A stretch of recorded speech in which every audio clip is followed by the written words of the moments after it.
It has been quite the week in East Lansing. Last Wednesday, Michigan State firing head coach Mel Tucker for cause. Then late Friday night, the university's official NIL collective, Spartan Dogs for Life, canceled a portion of its contracts with football players, leaving the program in major flux. So when we have a situation we need to work out, there's only two guys that I call, and that is Smoke Dixon and Carl Reed, our national college football analyst. And Carl, I'm going to start with you.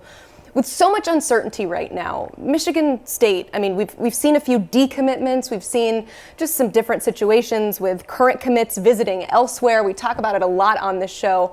But how would you advise a player who is currently being recruited by Michigan State right now? Well, anytime that there's a coaching change, you can't really make a decision on going to that school because the coach is no longer there. So you have to allow Michigan State to go through the process, interview their guys, hire a new head coach, and then see if that guy even wants you. So if you're a target of Michigan State right now, you really have to move on with your recruiting and look at your other options. And then if they hire a coach that likes you and you like him, then you can take an opportunity to see if Michigan State is still a fit for you. Well, Michigan State they're in a tough situation, right? But as a target and you're being recruited, you still got to go through the whole entire process of it. Mm-hmm. Because the reason why you choose a school is not solely because of a coach. It's coaches leave. It's your teammates, it's location, and it's environment, and it's still a portion of education. So when you do your research on it, you got to continuously go through the process of just being a true recruit and stop following the trend of who's leaving and who's not. Because at the end of the year, Carl, you and I both know there's going to be another turnover. It's going to be a turnover every year, Smoke, and that's going to be position coaches, coordinators. There's going to be a lot going on in terms of why you should or you shouldn't stay. But you and I both know kids don't make decisions for the same reasons guys did from our age range. They're making decisions for coaches. They're making them for NIL, and both of those things have been affected at Michigan State now. Yeah, Smoke, you talked about the process of going through this. You've been on both ends of it, both as a prospect and as a recruiter. How do you keep prospects interested when you have a program like this that's in so much flux right now? Well, like Carl just discussed, like the real reason why a lot of us got into the coaching business or the evaluation business is because of the kids and relationships and what you can get from it. Nowadays, you're not getting that. So if you're in the locker room and you want to keep that team together, the relationship that you based it on for getting to that school is what you continue to stay on. You have to drive the leadership. You have to tap into, okay, good. You came to Michigan State because, or you're coming to Michigan State because you want to be a part of us, you want to wear that green and white, and you want to be a Spartan now. So you have to tap on the emotions and the relationship based of it to get through this troubled past. I don't think, Emily, that you can keep the team together because emotions are all over the place. You have a coaching staff that all knows they need to find new jobs, and you have a bunch of kids who want to go into the transfer portal right now. But what you do have to do is you have to sit everybody and bring everybody in the room and say, well, we have to rally together and have a good football season because those opportunities that you desire, if they're away from here, are going to be connected to how well you play this season. That goes for the players and the coaches, and you want to give yourself some options. And if you just lay down and get beat down every week, it's not going to look good for you moving forward. Yeah, you mentioned it, the transfer portal. These Michigan State players who are currently on the roster now have a 30-day window that they could go transfer. So what do you tell somebody who's currently on the roster, Carl, about what they should do for the rest of the season? It depends on the situation they're in because everybody's situation is different. If you're a third string guy, you better stay there and keep fighting. If you're one of those guys that's a starter and you have some real opportunities to go other places, then they deserve the right to go explore those options, especially while they don't know who the coach is. Well, I always say you got to look at your value. Don't overprice yourself. Understand your skill set. If you're a guy that can go out and be one of the high elite guys in the transfer portal, do so. But again, you could be one of the guys that jump in the transfer portal, but where you go is not the proper fit for you. The fit might just be staying at where you're at and playing it through and just having the best period of your life. Because we all know a lot of these young people jump in the transfer portal and they're still there because they're getting bad advice. The advice that you should get is understand yourself, understand where you can go and who wants you. Go to where you want and not to where you think likes you. The fit is more important than what you're getting in the cash and what you think you'll get in playing time.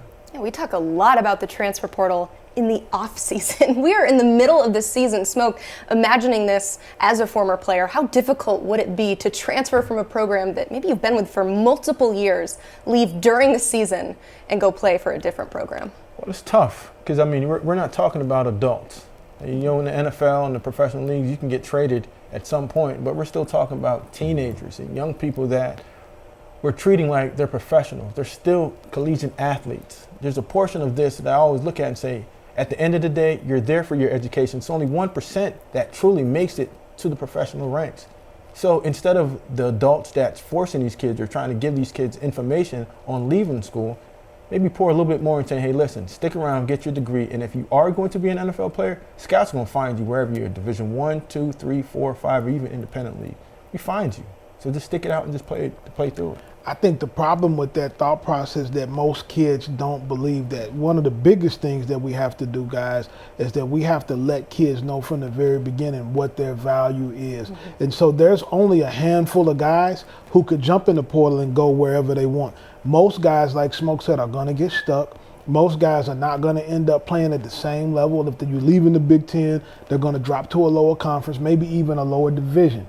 And then some of them are even going to not get picked up at all. So you have to get out of your own emotions and your feelings, and you have to get good advice. You have to talk to people that really are connected inside the sport. And every player doesn't have access to those kind of people. Yeah, Michigan State fans right now going, okay, now what do? We have over half of a season left to play. A lot of these NIL contracts have been canceled. There's the transfer portal. We're looking at current recruits decommitting and choosing not to go to Michigan State. But you got a lot of football left to play. So, Smoke, how do you keep this locker room together? Well, you got to tap into, like I said, pride. You got to tap into what do you want your journey to look like. Run your own race. Because at the end of the day, we all know that your race is your race. I can't run Carl's race for Carl. I think that in this situation, everybody needs to just relax. Yeah. There's going to be coaching changes every year. There's going to be several of them. We're still going to have several more to go. And in this era, anytime that there's a firing or a coaching change, the knee-jerk reaction is go on the portal. The knee-jerk reaction is decommit. And there's nothing to panic about. Michigan State decided to move on from their head football coach. They're going to hire another coach. Michigan State is a good job. They're going to hire a good football coach, and you have to give that an opportunity to work for yourself. That coach is not going to be in a position to necessarily run everybody off anyway. He's going to need bodies. He's going to need guys to play in the spring. He's going to need other guys to play. So I think that if you're a Michigan State fan, you just relax and that you just go through this period of a couple months until you get your new coach, and then you get behind him. But we also know that there's going to be at least 2 to 4 coaches that's currently on this Michigan State staff that sticks around to the next staff. So understanding who those guys are going to be, your stronger recruiters, the guys that have true relationship within that building, and your personnel department, your player engagement is also going to be there. So it's not going to be a total overhaul. And if you have any dreams or aspirations of playing in the NFL, this happens yearly. So adapt, overcome, push on, and move on. And sometimes adversity gets the best out of us and makes us into a better person. Yeah, definitely a tough time right now. Michigan State losing 3 of their last games. Still have to play Penn State, Ohio State, and Michigan all left on the schedule. But as the coach said, just relax. It's all going to be okay. Thank you both.